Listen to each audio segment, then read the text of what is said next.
Hey, everybody, and welcome to episode 2 of the Lost One podcast. Joining me today, as always, I have Shoshima. Hello. And, of course, the disembodied voice is SamuraiNoodlez. What's up? So finally, episode 2. Yeah. It's only been like 3 weeks since our last recording. They don't know that. Shut up. They don't know that. You know, I like to be honest, and we have had a hell of a time trying to schedule recording between all three of us. Shoshima and I actually tried to record the second episode We attempted. last week, and we ended up losing power in my house. And unfortunately, it corrupted the entire file. It just became unusable. Yeah, So- we only got halfway through the episode, that's all. Yeah, well, so it's like 30 minutes of recording, but, we were like, well, I mean, that's the way it goes. And we were making all sorts of jokes about Samurai not being there, but I guess that's just karma because he's here now. Yeah. Tortured here. Oh, stop. You volunteered.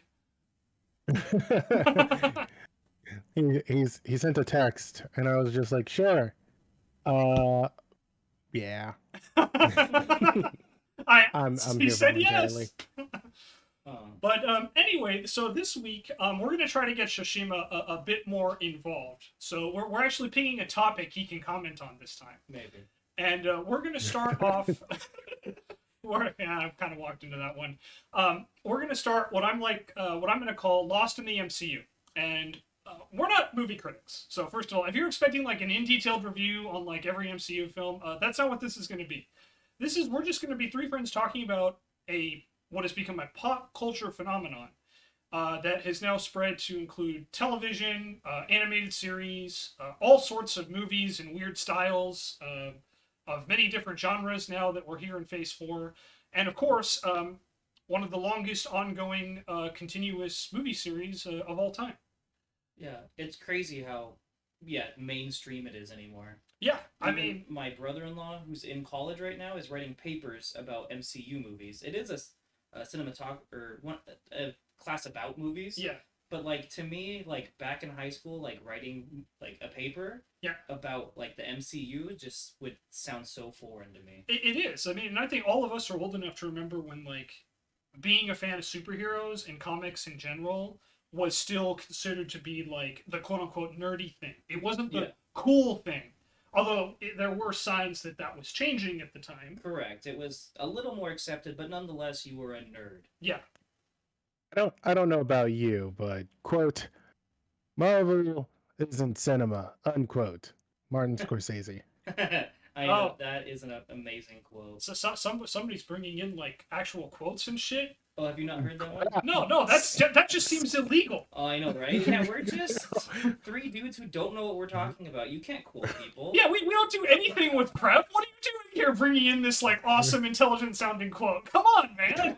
Stop recording and actually prep for this shit. Yeah. Samurai is just leagues above us. Well, See, obviously. this is why we weren't able to record the second episode without him. Yeah, it was just karma just helping us out, honestly. Yeah, we would just fall apart if it wasn't for him. If you can tell, he's the smart one. So He's the one that's not here. He's smart. Inches. But yeah. So we just kind of want to dive right into like Iron Man. All of us are very have a variety of interests in the superhero genre.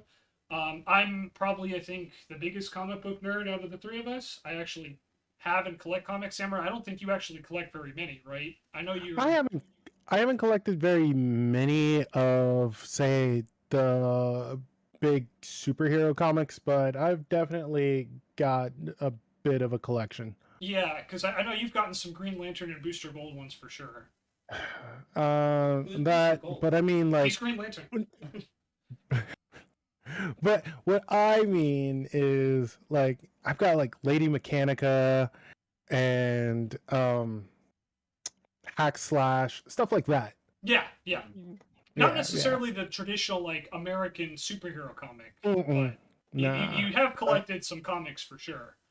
Yeah, but so my knowledge is mostly based off of those, like, from like Image Comics and whatnot. Yeah. And then Shoshima, you don't collect comics at all, right? No. Does manga count? Manga is a form of comic, so yes. Well, then yes. It's not the comic I was referring to, but like it's basically a Japanese comic. I collect Japanese comics. So, which I'm not here to start like an American versus Japanese thing. I also read and collect manga, so I'm not one to like throw stones. But we're not going to talk about Japanese manga in this podcast, at least not in detail. Maybe. Stone, you nerd. But the idea is, let's dive in here with the MCU and how it began. So we're going to start off with 2008's Iron Man, which starred Robert Downey Jr., of course.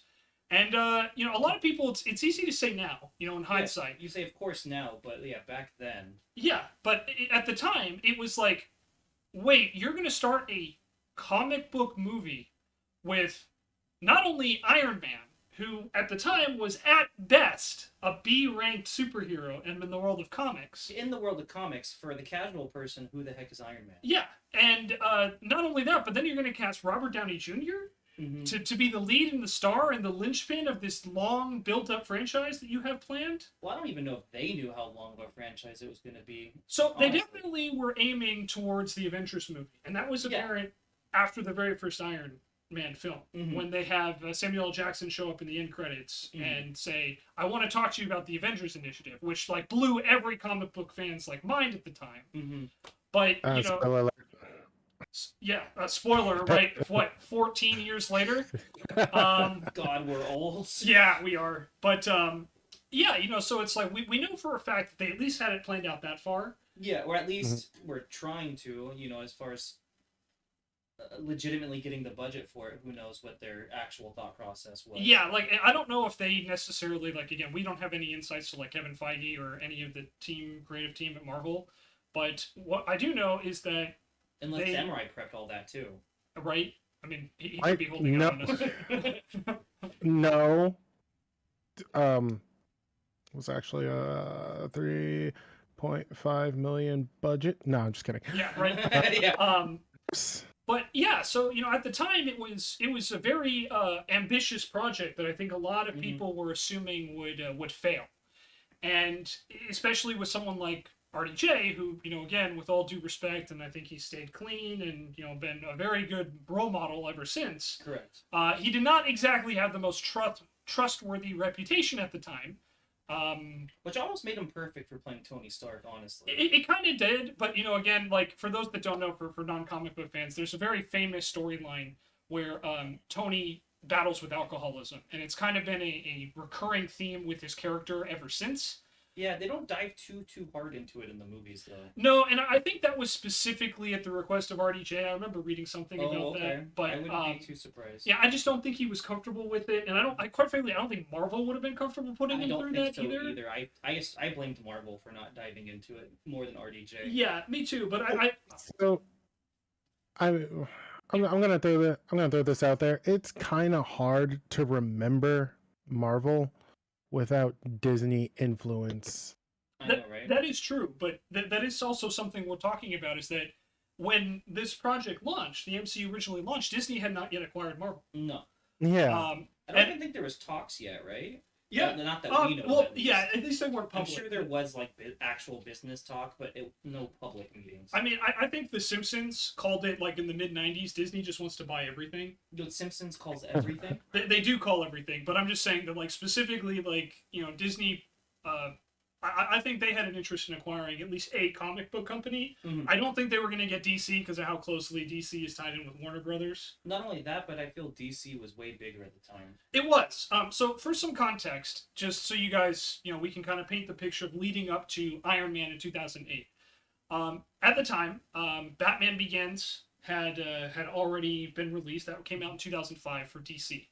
And that was considered to be one of the most successful superhero movies at the time. Up there with Sam Raimi's Spider-Man, and of course Fox's X-Men. And you might be asking, for those that are not super familiar, well, why did Fox and Sony get Spider-Man and the X-Men film rights, and then Marvel went with Iron Man? Well, it's complicated, but I'll try to give you the short version. Marvel was broke. In the 90s, Marvel was facing bankruptcy. So in an effort to basically keep themselves afloat and to continue, moving on and moving forward, they sold off the movie and film rights and TV rights to other studios. So Sony Pictures ended up with Spider-Man and his Rogues Gallery. Then Fox ended up getting X-Men, and there was a couple others. Fantastic Four, yeah, that was the other one. And yeah, Fox owned a Deadpool too, right? Yeah, and Fox also got Deadpool, which I believe came with the X-Men. Probably, I mean, he's usually tied with them. Yeah, and then of course they sold the Incredible Hulk, kinda, to Universal. Yeah, I don't know if they sell.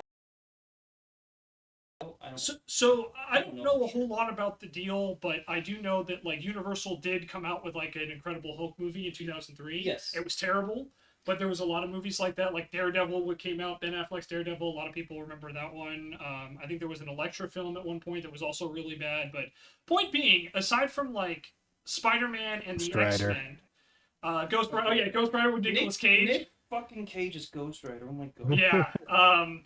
That's another story we'll have to talk about. Yeah. But yeah, basically superhero films were they were very rarely successful. The two exceptions, of course, were X-Men and Spider-Man initially.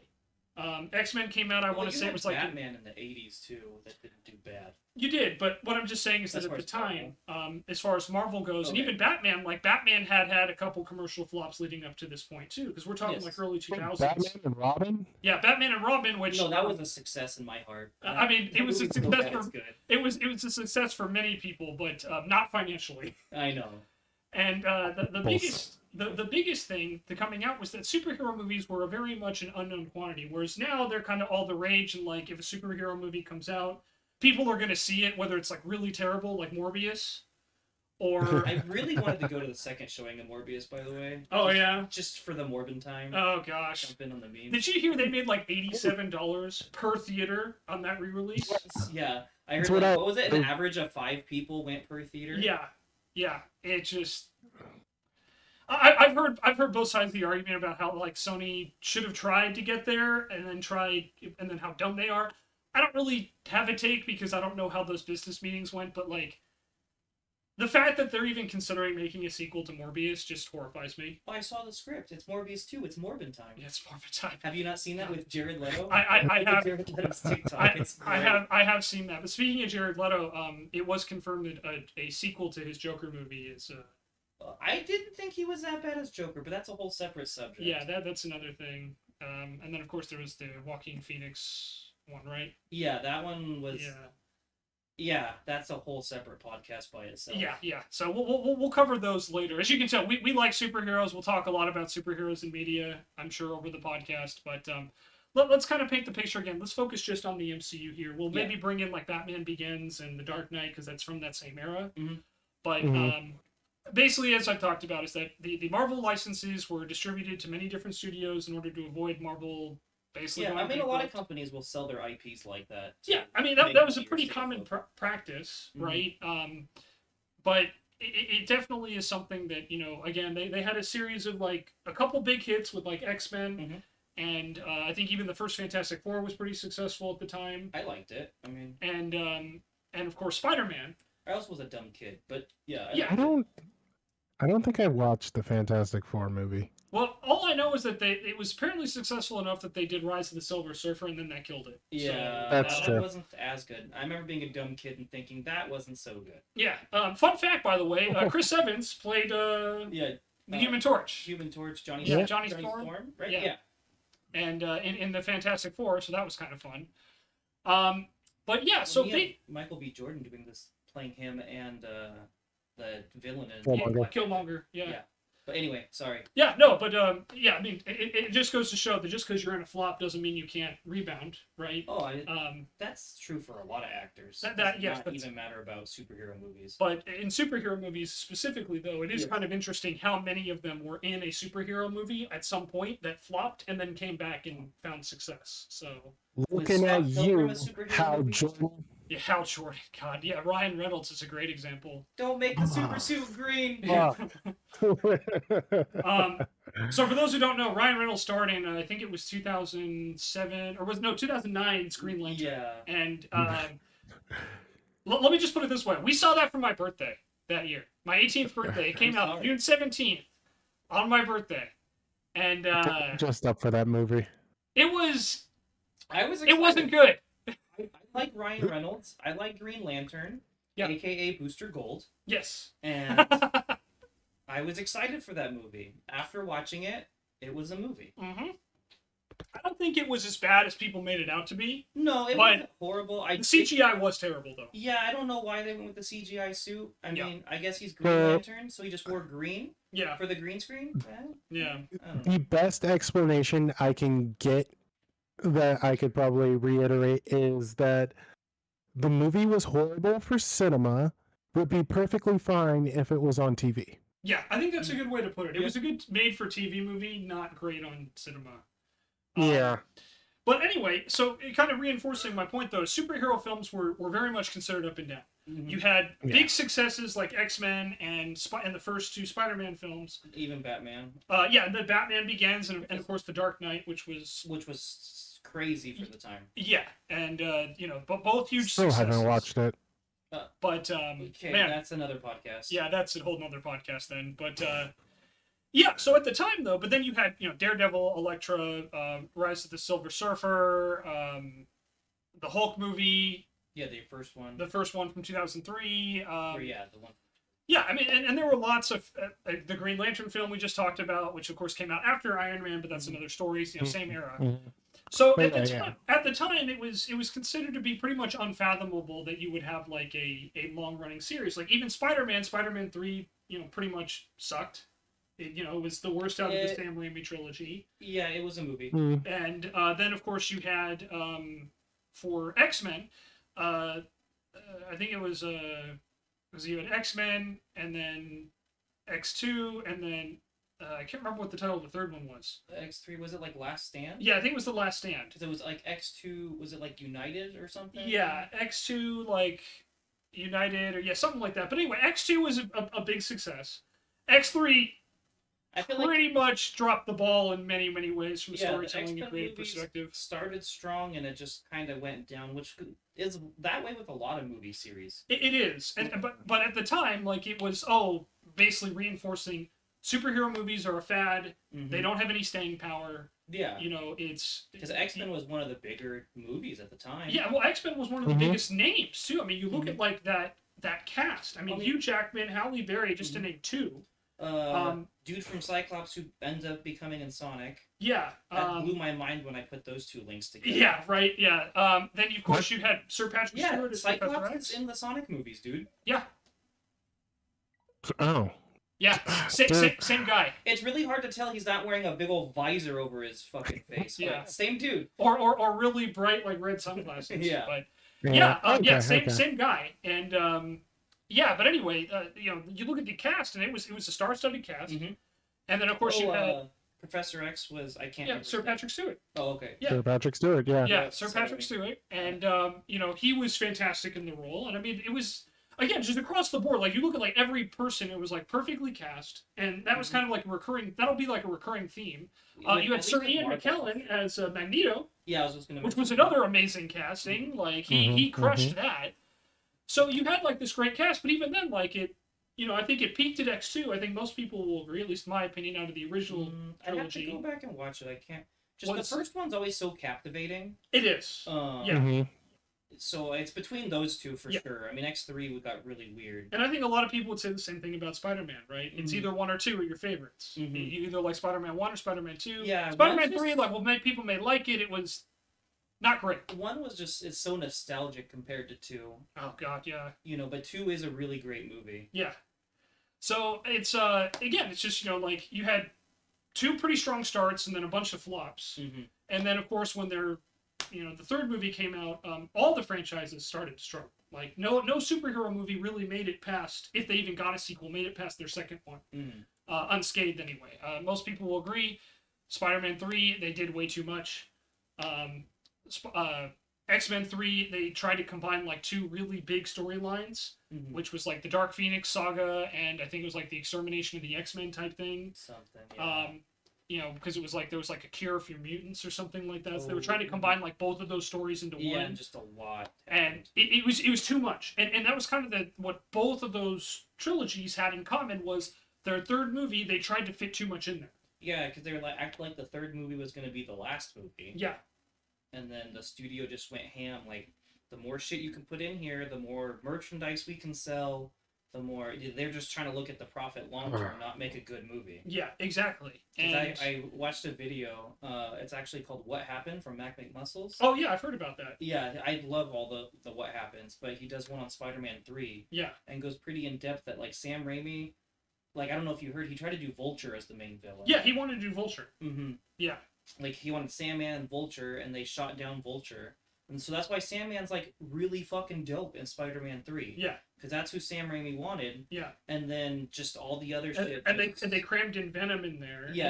And then the casting for Eddie Brock was also terrible. It was the guy from... Topher Grace from that 70s show. Yeah, from that 70s show. And, like, don't get me wrong, good actor. Yes. He could have crushed it if he had been cast right, but Eddie Brock and Venom are, like, big, physical dudes. Yeah, even,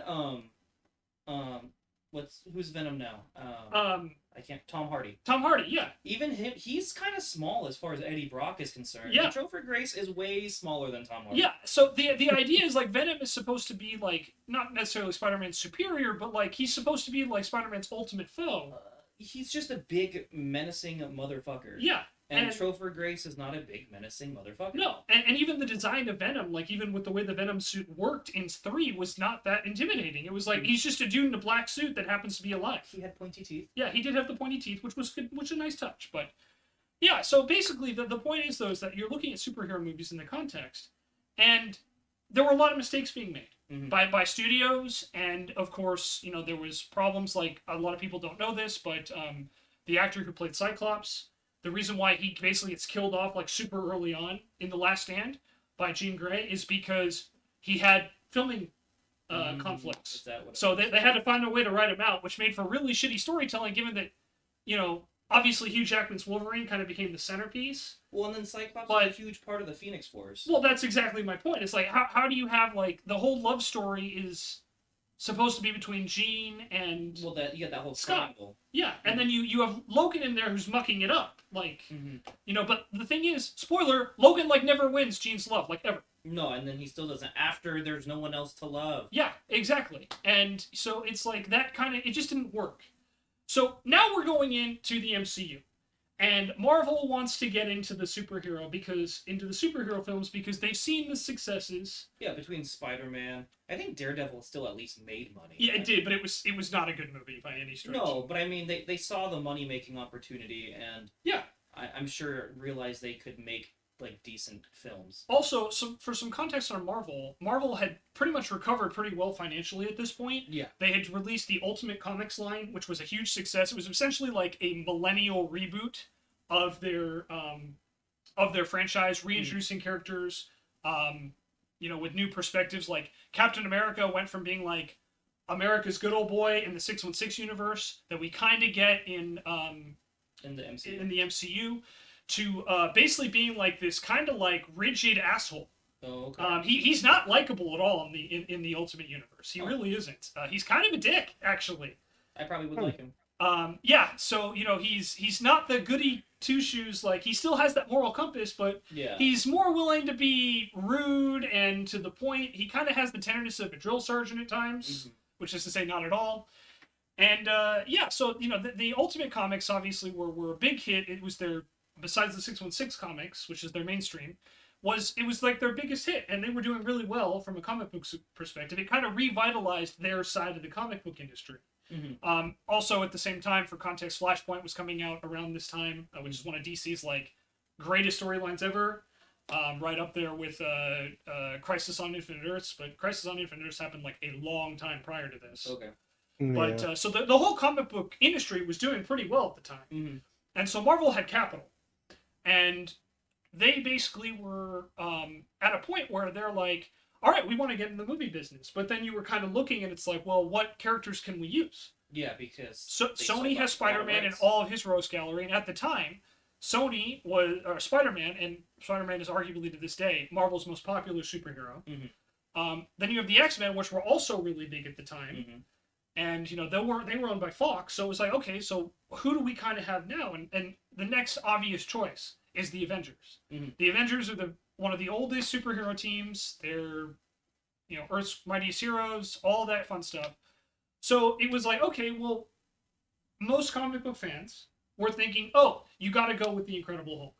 That's the movie that should start this, because out of the main Avengers cast, the most popular ones, Hulk is by far your bestseller historically, and then you maybe go with like Captain America and Thor, and then you can like introduce Iron Man later as kind of like a supporting team. Same with like Black Widow and Hawkeye, or and then there was questions about, oh man, the complications involving Quicksilver and Scarlet Witch, who had a very interesting from a contract perspective.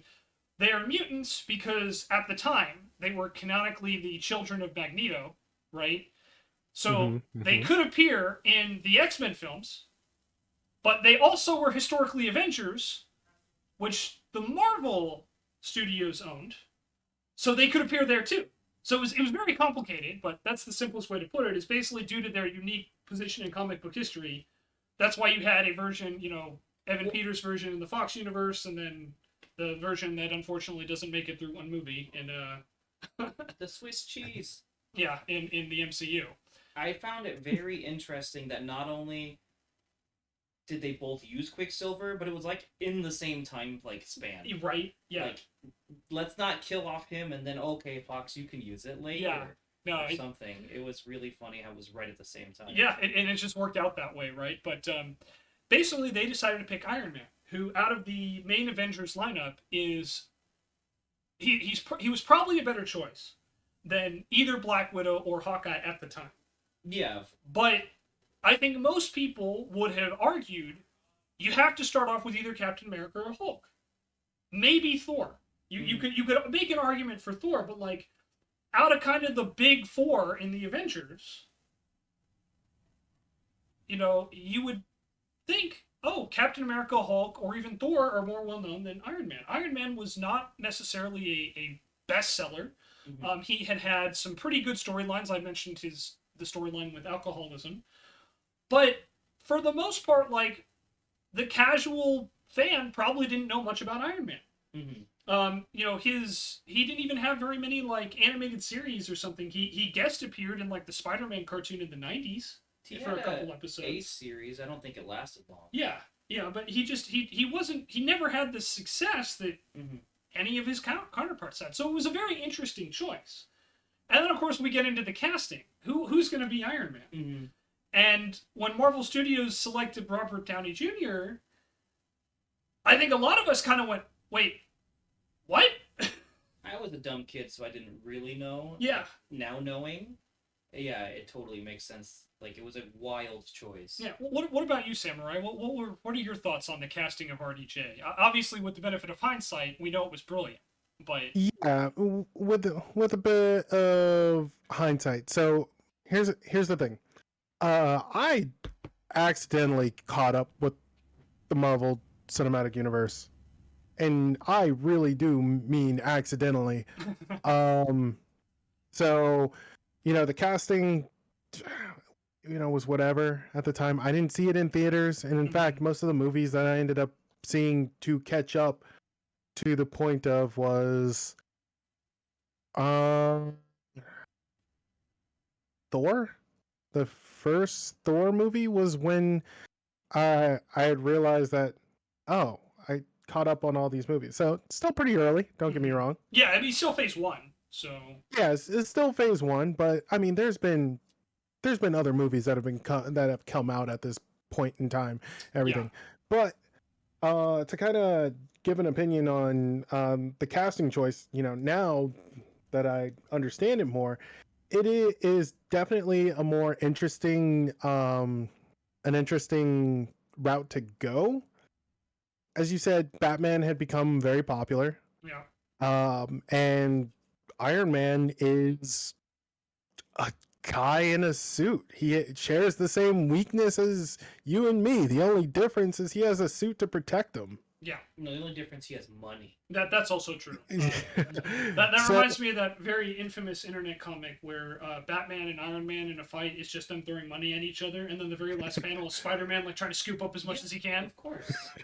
Yeah.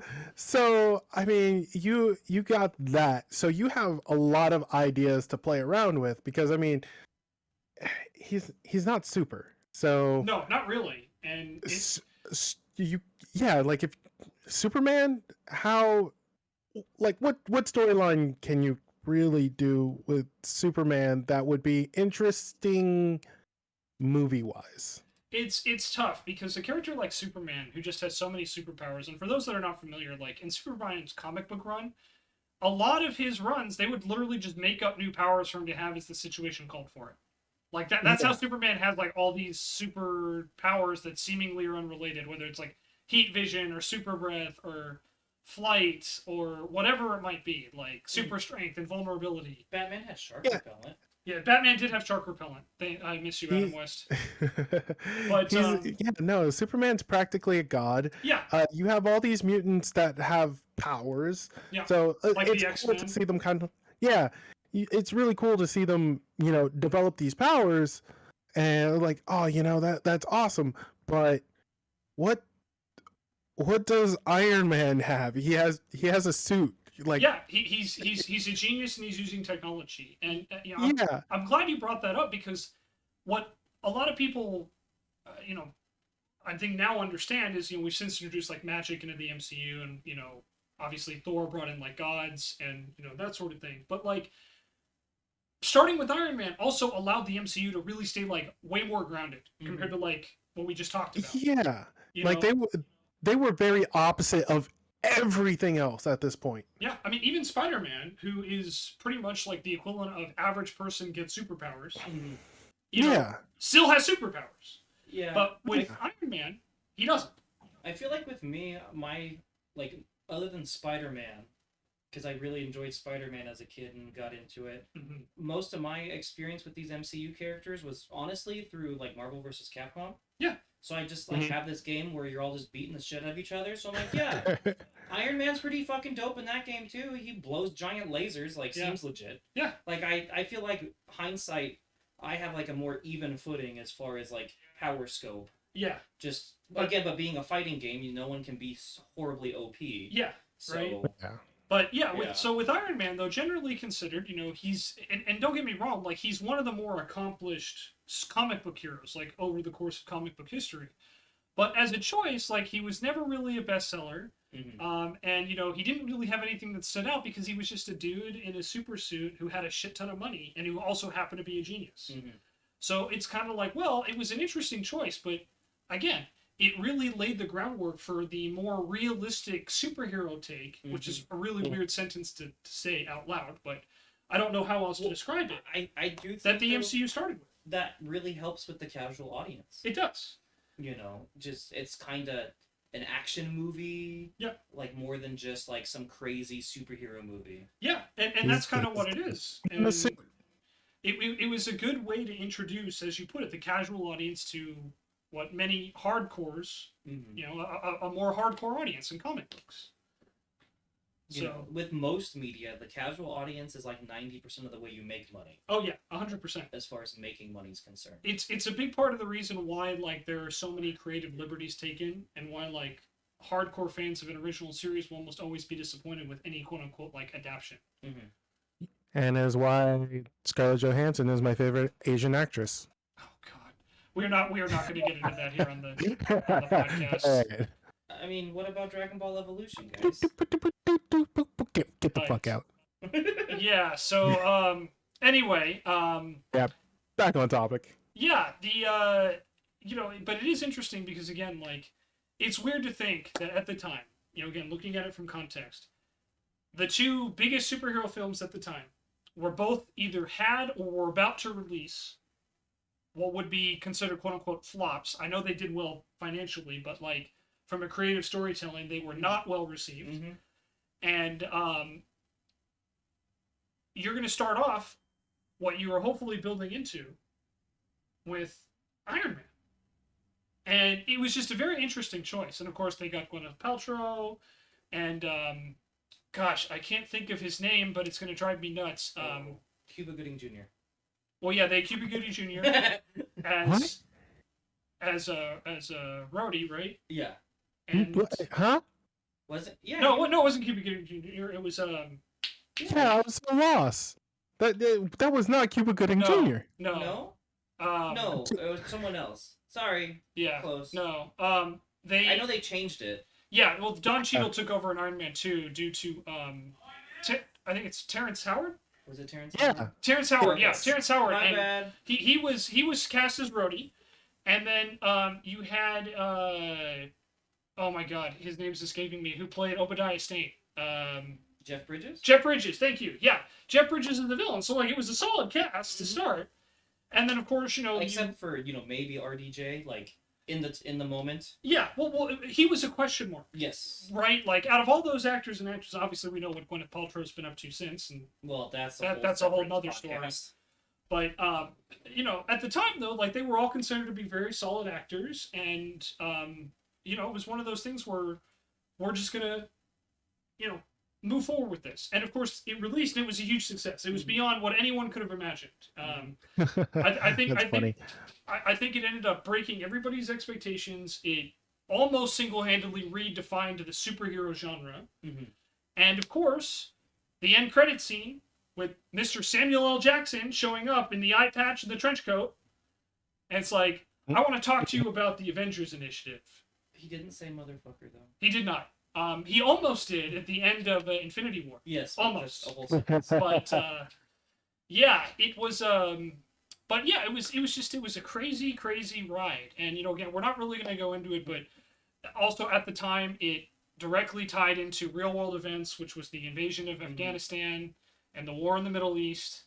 Yeah. It was a very topical. Of course, it's hard not to be topical in a 20-year war. But it was a very topical movie. Mm-hmm. It had amazing special effects. I remember at the time, Mm-hmm. this was also an era, we didn't really talk about this, but this was also an era where, special effects were really, really becoming what we now know today. Yeah, because special effects were, I don't know if frowned upon is the right way to phrase it, but not the same as a good practical effect. Yeah, 3D was big. Right, at the time, and 3D, for those of you that either don't know or don't remember, was a lot of 3D at the time was jump scares or sudden little things, Mm-hmm. and it wasn't until James Cameron's Avatar that 3D became more subtle, Yeah. but You can use it to create an actual atmosphere. But the special effects in Iron Man really kind of set the bar for what we as fans and what the mainstream audience now expects out of an MCU film, because even to this day, that suit looks amazing. Mm-hmm. It still holds up really, really well. And obviously it got better, and as the graphics and the technology progressed, and they were able to put more money, but I question how much of it is it all just CG, or is there some practical to it? I think they had some practical. I remember behind the scenes of Iron Man 2, it's the infamous back to back. It's the first fight with War Machine and Iron Man together. Mm-hmm. And I remember seeing the behind the scenes, and they had the helmet on, Mm-hmm. but it was open, so you could see RDJ and Don Cheadle's faces. Mm-hmm. And I think they had a little bit of practical, but they filled it in. No. So they used it as a practical, they had pieces of it. But it was for the most part CG. Yeah, it was mostly CG. That was my understanding. I could be wrong on that, so please correct me in the comments below if that's incorrect. We've already made one big oopsie today. And if he's right, Shoshima. Hey, I did not prepare for this. Yeah. You've all been warned. And if he's correct, you don't say shit. But Iron Man. The effects are still amazing. It aged pretty good. Story's still pretty good. Mm-hmm, yeah, I mean, other than maybe the war as far as what it aged, but I still think it aged fine. Yeah, well, because again, it didn't really make a statement on the war. It was just there's a war going on in Afghanistan. Yeah. You're a billionaire weapons provider. Of course, we're going to tie you into it. Yeah, no, it just made sense at the time, honestly. Yeah, and even to this day, for me personally, it's always going to be something that sticks with me. But that's because literally the war in Afghanistan dominated 2/3 of my life. Mm-hmm. So, it's something that, again, like, I am honestly pretty amazed even now, like looking at all the success the MCU has had, that Iron Man is what got us there. Mm-hmm. And of course, as we mentioned at the top, is with hindsight, RDJ has proven to be the absolute linchpin. Mm-hmm. And now here we are at the time of this recording.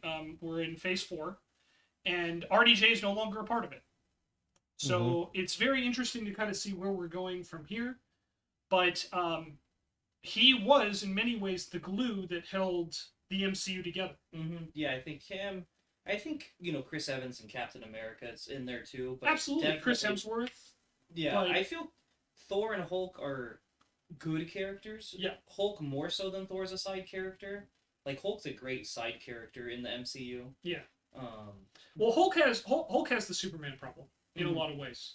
But as far as, like, being the glue, I would credit. But yeah, credit the two of them. Yeah, I think for sure though, like, I don't think there's any argument that, like, I agree with your assessment, but I think Chris Evans kind of stepped into that role later. Mm-hmm. RDJ, I think, was the one who, at least in the initial, he was the one who, all the other actors kind of, and again, they're all super talented, right? Mark Ruffalo, Scarlett Johansson, Jeremy Renner, Chris Evans, Chris Hemsworth, Don Cheadle, etc., right? They all are incredible in their own right, but RDJ, I think, was the one who really was the centerpiece, especially the first two phases. There's a reason why they put him in the third Captain America movie, right? Like, he was co-starring with Chris Evans. There's a reason why, like, they basically disregarded comic book lore and excluded Hank Pym from the creation of Ultron. There's a reason why RDJ has the big sacrifice play in Avengers. Iron Man. It hits so much harder. Yeah, and started with him. It's gonna end with him. Yeah, and hell yeah, motherfucker. Well, yeah, I'm not even referring to Infinity Endgame. I'm referring to the first Avengers, where he brings the nuke through the wormhole, and he thinks he's sacrificing himself, right? But then, like you said, even if we want to go all the way to Phase 3, like, it started with him, and they really, they don't technically, because I guess he ends the main conflict. Yeah, Spider-Man Far From Home is technically the end of Phase 3. As far as the official phase. Yeah, yes. but as far as, like, an era, Endgame was definitely the end of an era. And Spider-Man Far From Home was picking it up. And even in Far From Home, like, RDJ's not even there, but his presence is felt because Peter is struggling to kind of step outside of his mentor's shadow. The concept of Iron Man is still in that movie. Yeah, very much. So, I mean, again, it's really, now looking at it, Iron Man is one of the most well-known superheroes on the planet. And a lot of that, I think, goes to the brilliant writing of the Marvel creative team, the direction of Kevin Feige, and, of course, the acting of RDJ. I know, like, a little bit of this has passed, but, I mean, there's a reason why at the end of Endgame, one of the last things you hear is that hammer clanking. Yes. Reminiscent of the first movie. Yeah. When he was building when he was building the first Iron Man suit. Yeah. And I think it goes to show, like, sometimes taking a risk pays off. And sometimes putting your faith in somebody like RDJ, who had that, shall we say, checkered past, to be polite about it. He was a questionable actor playing a questionable superhero in a questionable genre. Yeah. And it's something that, again, it's just, to me, it blows my mind that the MCU has grown into what it is today. And I say that as a comic book fan, as someone who wanted the MCU to succeed. But if you had told me, any of us could have imagined how well it was going to succeed. Yeah, I don't think so. But if you had told me at the time, 2008, oh, by the way, superhero movies are going to dominate every box office they go into, and you're going to have characters like Moon Knight have a super successful television series, and Hawkeye's going to have a super successful television series, and they're going to give Black Widow her own movie, and you're going to introduce characters like Shang-Chi and Miss Marvel to the big screen, Guardians of the Galaxy. We will go in detail on Shit. Guardians of the Galaxy when we reach that movie in the MCU. But yeah. If you would have told me that I Am Groot would have become like a universal symbol of love for a comic book character, I would have told you were freaking crazy. For the general public. Yeah. Yeah. I never would have believed you ever. And what crack are you smoking? yeah, I mean, because again, like being a comic book fan at that time was, I don't want to say you were in the closet because I don't think that's a fair analogy, but like it was rough. it was you got made fun of a lot. Like I was a big fan of superheroes even back then, but the closest we got to like what we see now in the MCU was the DC animated universe, or as Samurai likes to call it, the Bruce Timmiverse. I mean, you're not wrong. Hey, man, that was actually part of the reason why I didn't watch Batman. But anyway. Yeah. Speaking of Batman, real quick, a little sidebar since we are, I think, kind of wrapping up. Did you guys see the short comic story that Kevin Conroy posted in DC Pride for this year? I saw you not post it on Twitter, but I didn't actually get a chance. So, for anyone who gets the opportunity, and for anyone who's a fan of Kevin Conroy, who in many fans' minds is Batman, Hey, that's me. check it out because it's his story, and it's how he personally about him, the actor, how he kind of fell into the role of Batman, and like how he really rose into that role. And it's his story because for those that don't know, Kevin Conroy is a gay actor. A lot of people found out about that recently. Know, so. Yeah. Yeah, I actually didn't know that. Yeah, I don't care, but I didn't know. Yeah, again, but it's like he's gay, and a lot of people like it blew the internet's mind when they found out about that at the start of this Pride Month a couple weeks ago. Oh, okay. But Shit. yeah, but he basically penned his story of like a gay actor in the 70s and leading into the 80s and the 90s, and of course, for those that don't know, the 80s was a big thing for the gay community with the AIDS crisis. There was a lot of really horrible stuff that happened. They faced a lot of discrimination and scrutiny. They still do. But Kevin Conroy penned this really, really powerful message in DC Pride for this year. Oh, okay. And it was made into a comic book form. And it's incredible. It's one of the best things I've ever read. It's one of the most powerful things I've ever read from a man that I really admire. Okay. And that I can't stress it enough. Like Kevin Conroy is incredible. He's an incredible human being. He's an incredible actor. Every time, and for many of us, like Samurai, like for me, I don't want to speak for you, Shoshima, but like he was Batman. Well, who else is Batman? Yeah, I mean, like no disrespect to like Christian Bale or George Clooney or Robert Pattinson, but like there's no one who has really covered both sides of Bruce Wayne, Batman, and the Playboy billionaire like Kevin Conroy. Mm-hmm. And when you read this little piece of work he submitted for DC Pride this year. Side note, SamuraiNoodlez says all the disrespect to Christian Bale, respectfully. Okay. I mean, hey, you know what? Respectfully disrespect. All right. Seems Man, I legit. just did not like that Batman voice. You know, that was the worst part of those movies. That's a whole. Yeah. That's another podcast. Yeah, that's another podcast. Just Batman and Batman voices. That could be a whole but- podcast. But Oh yeah. anyway, I just want to bring it up since we are talking superheroes. We are talking about inspirational stories like RDJ and how significant he became. Kevin Conroy, in the mind of a lot of DC fans, is Batman. Every portrayal he's ever done of it has been amazing. Whether it was Batman the Animated Series, Justice League, Batman Beyond, even when he made that cameo in Arrow, right? Or was it Flash? I think it was Flash. Yeah, it's probably Flash. But it was the Arrowverse, regardless. Mhm. He's just always fantastic, and I can never not hear his voice and not think of Batman. Yeah. The two are synonymous to me. And this is Pride Month. We're recording this on Wednesday, June. I want to say it's the 9th? 8th? Okay, thank you. Oh god, time is going by so fast. And it's a good time to recognize the work that Conroy does, not just because he's gay, but because of the impact he's had on people like us. He's been in a lot of people's lives now. Yeah, and So you heard that, commenters and YouTube watchers. We all have homework. yes. Me and Samurai included. Yep. So please check it out. Kevin Conroy's submission for DC Pride 2022, and please read it. Just give it a shot from someone who really admires and who adores Kevin Conroy. Give it a chance because I almost cried. It was that good Is that of a read. So, what was that? Is it saying much that you almost cried? Kinda. It depends on the circumstance. Like, there's some things that don't faze me. There are other things like, we'll talk about this, I'm sure, at a later time. But I watched the first episode of Miss Marvel today, and That's out. yeah, it came out today. Yeah, I know. I'm still trying to catch up on other stuff. and I'll just say this.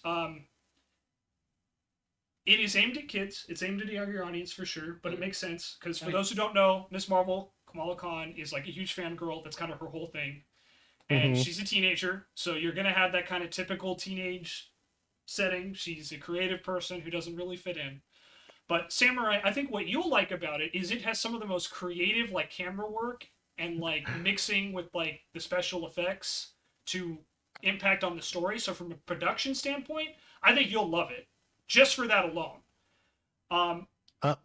But So it hit me a lot harder emotionally than I expected today. Okay. I actually couldn't get through it sitting down, and it was not because it was bad. It was because it hit me in a couple ways that I was not expecting, and it was because they did it in such a great manner. It was perfect. Also, the actor who plays Kamala Khan's brother has like the most perfect beard. Sure. Like it steals like every scene it's in. Like trust me, you'll like watch it and go like, damn, that's a really nice beard. Obey the beard. Yes, obey the beard. But anyway, so again, we'll probably talk more about Miss Marvel later. I don't want to give spoilers, but I will just say this. I'll kind of conclude mine. It is probably the best first episode of any MCU television project they've released today. I don't know, man. A lot of people liked WandaVisions. WandaVision. I'm joking. No one did. Yeah, WandaVision was a bit weird. It got way better, but like, That's we'll talk about WandaVision another time. But yeah, it threw a lot of people off. So anyway, Samurai, I'm sorry, you were going to say something? no, I was gonna say I really liked WandaVision. I mean, I did too. for what it pushed towards the character. Yeah, no, I think it was a great series, but a lot of people hated those first 3 to 4 episodes. Yeah, well, I mean, it was full sitcom, and it didn't really get like MCU until like episode 4. It was basically full sitcom. It was like 50s, 60s, 70s sitcoms for the first 3 episodes. There's 90s and 2000s. They went through. No, they did, but I'm just saying the first 3 was nothing but sitcom format. There were subtle hints, but there were subtle hints, but it was pretty much like exclusively sitcom format. And then it was episode 4 where it was like, oh yeah, this is an MCU project. I knew that the whole time. I'm sorry, the viewers didn't know that. The sitcom. Yeah. I know, me too. The whole sitcom thing. It was a very like nice little departure because you're like, what the fuck? Oh yeah. Is going on? And it made you want to watch it a little bit more. But anyway, yeah. No, for sure. But we'll go a deep dive into WandaVision and Phase 4 in a later episode for sure. But let's we've been going for almost an hour here. Let's kind of wrap up. Let's do some final thoughts on Iron Man and the general state of the MCU. Shoshima, why don't you start us off? So, I would like to say, as a movie goer, I do like to just watch the movie and just go on their ride. You know, I'm not a critic. I'm not gonna like say how they could do it better. I want to watch the movie and just experience what they have to offer. So the first Iron Man, it's just a really fun movie. It explains the character very well, and it just, yeah, you can totally see now like why it was such a huge impact on the MCU. It's just a good movie. You know, it had some good character building, but it didn't throw like comic book bullshit like in your face immediately. Yeah, they made it very easy to digest for the casual audience. I think, like you were saying earlier, keeping it in that more grounded, you know, realistic superhero movie, which is really stupid to say when I say it out loud. I mean, there's some realism in there. Yeah. That's what made it relatable. Yeah. No, so it definitely was, hindsight, it was probably the best movie they could have picked to do. Yeah, I would agree with that 100%. Samurai, how about you? I mean, we talked about it. It was a questionable character fused with a questionable actor, during a questionable time for superhero movies, and yeah, no, he was the most grounded character, as we've said before.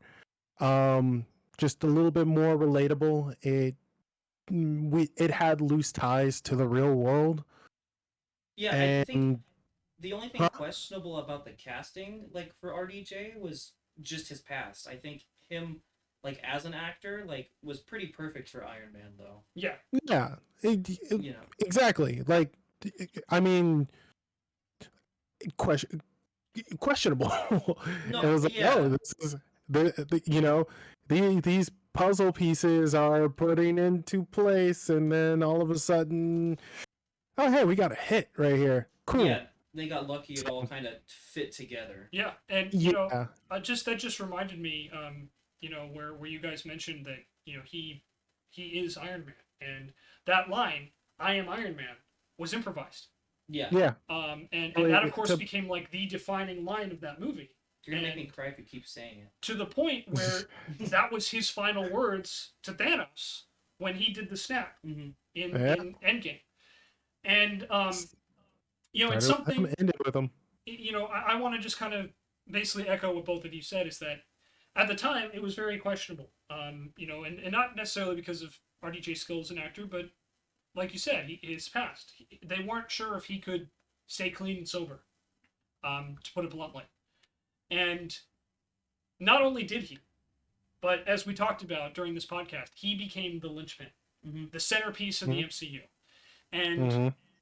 Iron Man, what I think made it such a success, at least in my eyes as a comic book fan, I was 16, 17 when this movie came out, Mhm. and I remember thinking, oh my gosh, that could totally happen.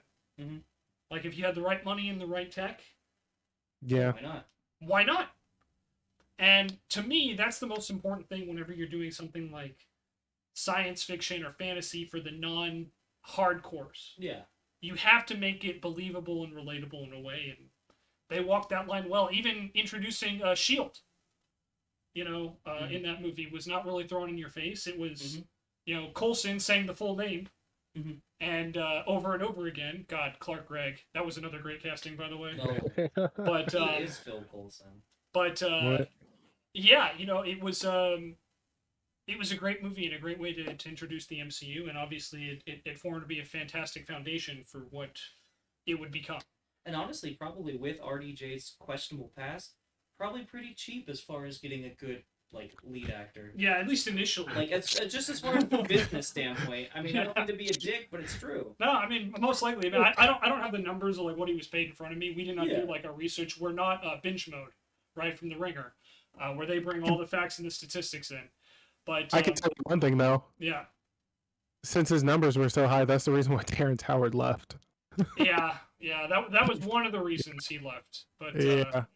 He brought him in, and then he did such a damn good job. It was just like, oh shit. yeah, and Don Cheadle, by the way, did such a good job. He got nominated for, I think it was like an Academy Award for his like 5 minutes he appears in Falcon and Winter Soldier. I'm not kidding. That actually happened. Yeah, I do want to say too. Like, I feel RDJ's like career, like he was in several other movies too, like benefited. Yeah. Just Yeah. even outside the MCU. And that's something important we didn't touch on. He did not get typecasted, which has happened before in superhero movies. Like we mentioned Adam West very briefly. He got typecasted at the time for his role of Batman and couldn't find work because everyone just associated with the Batman. Him and Michael Keaton. Yeah, Michael Keaton was another one. And he made a movie about that too. Yeah. And in the Samuel Jackson was typecasted for the longest time. He was, yeah. And he wanted to break that so bad. Yeah. Because he was always the thug on the street. Yeah. I mean, it doesn't help though that Samuel L. Jackson is a certified badass. I mean, yeah, like he's the thug on the street, and then he's like, I'm gonna be Mace Windu and I want a purple fucking lightsaber. Yeah. I mean, yo, side note, it's kind of weird that could have been Tupac. Wait. Okay, yeah, that's a whole nother podcast. Yeah, that's we're gonna have to talk about that, but yes, that is in fact a true story. Tupac was considered, at one point. With that said, guys, let's sign off for this episode. Again, where can we find you? Shoshima, do you actually know your Twitter handle this time? It's not that hard to remember. It's Zachary, Zakkery 1016. Okay, there you go. And Samurai, where can we find you? You can find me on Twitter as SamuraiNoodlez. That's noodles with a Z. Well, duh. How else would you spell it? Well, we're obviously kids of the 90s, so no other way. Well, I know, right? And then, of course, you can find me at Shenzo the Lost pretty much everywhere. Instagram, TikTok, Twitch, of course, YouTube, and Twitter. So, yeah, hit us up. Give us your comments. Don't remember to like and subscribe. Listen to this wherever you can find podcasts. And hope you guys have a great night. We will see you guys next week. Bye-bye! Bye, nerds!